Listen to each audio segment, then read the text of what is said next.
अस्सलाम वालेकुम, कैसे हैं आप लोग? जो पूरी उम्मीद ज़बरदस्त होंगे। आज जो ये डिस्कस करेंगे हम क्लॉक स्प्रिंग को करेंगे और इसके साथ-साथ हम करेंगे स्पाइरल केबल को, यानी कि दोनों एक ही चीज़ है। तो ये देख लें, यहाँ वो फिट होती है और ये एयरबैग भी है इस गाड़ी में और ये एयरबैग वाला एरिया है। और इसके साथ ये एयरबैग होने के साथ-साथ इसके अंदर जो है स्टीयरिंग निकाल के स्पाइरल केबल को हम एक्सेस कर लेंगे। ये बटन्स हैं और यही बटन्स की वजह से स्पाइरल केबल लगाई भी होती है। उसके साथ साथ एयरबैग को के कनेक्शंस को भी लिए भी स्पाइरल केबल होती है। तो ये स्पाइरल केबल है, यानी हॉर्न के साथ साथ इस गाड़ी में ये एक प्रॉब्लम ये भी आता है कि एसआरएस की लाइट आने लग जाती है। तो इसी तरीके से डायग्राम के जरिए मैं यहाँ पर एलिब्रेट कर दिया है कि किस तरीके से सिस्टम होंगे।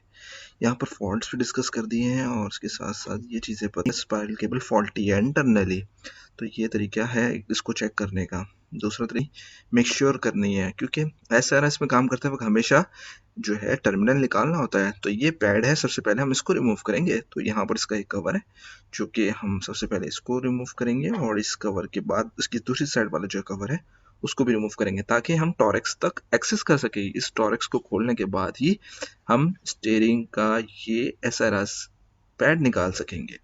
तो ये हमारे एयरबैग के कनेक्टर्स हैं और ये कनेक्टर्स निकालने के बाद हम जो है इसको सेपरेटली रख देंगे, सिक्योरली रखेंगे, क्योंकि ये एक ख़तरनाक चीज़ है और कभी भी इसको अगर कुछ मिला ब्लास्ट हो सकती है। तो इसलिए ये नट है, अब हम स्टीयरिंग निकालने के लिए ये नट लेंगे और रिमूव कर देंगे। तो ये दो तरीके। तो जल्दी जल्दी हम आगे बढ़ते हैं और जल्दी जल्दी जो है ये सारी चीज़ें रिमूव करते हैं और ये स्पाइरल केबल बाहर आ गई है। और स्पाइरल केबल बाहर आने के बाद जो है ये इसके कनेक्टर्स हैं, जैसे कि मैं डिस्कस कर चुका हूँ, और यही कनेक्टर जो है एयरबैग को जाके लगे हुए होते हैं। तो उसके बाद ये एयरबैग की सिक्योर लॉक जो है हमेशा ऑरेंज और ब्लैक कलर के ही होंगे और उसको जो है कनेक्शंस को प्रेस करना होता है लॉक करने के बाद।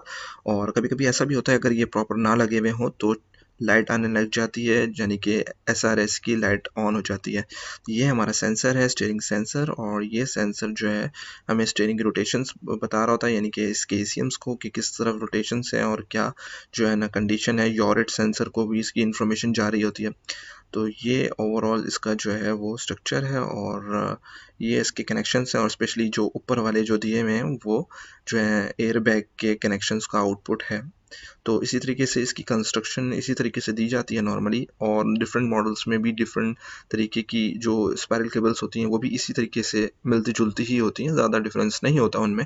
और इसी तरीके से जो इसके जो साथ सेंसर कभी कभी बिल्ट इन होता है और कभी कभी सेपरेटली होता है। तो इसको अब ओपन करके देखते हैं।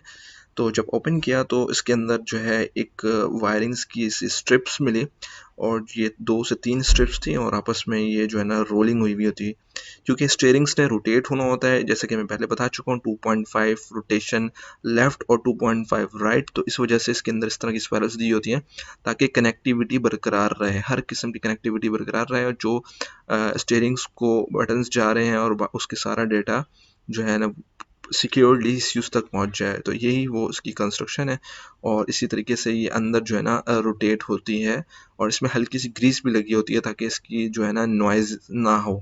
तो कभी कभी इसकी ग्रीस एक्सपायर होने से इसमें नॉइज़ भी आने लग जाती है। तो अब तक के लिए इतना ही, मिलते हैं नेक्स्ट वीडियो में फिर।